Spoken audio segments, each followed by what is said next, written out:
Kementerian Pertahanan Rusia memperlihatkan rekaman penghancuran kendaraan tempur alias Rampur militer Angkatan Bersenjata Ukraina di perbatasan wilayah Kursk.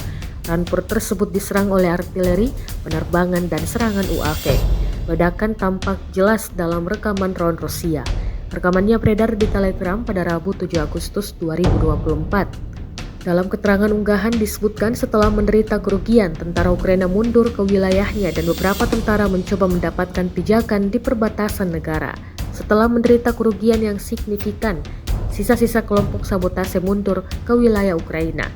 Meski terus mundur, mereka juga menerima serangan api, tambah Kementerian Pertahanan Rusia.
Download Tribun X sekarang, menghadirkan lokal menjadi Indonesia.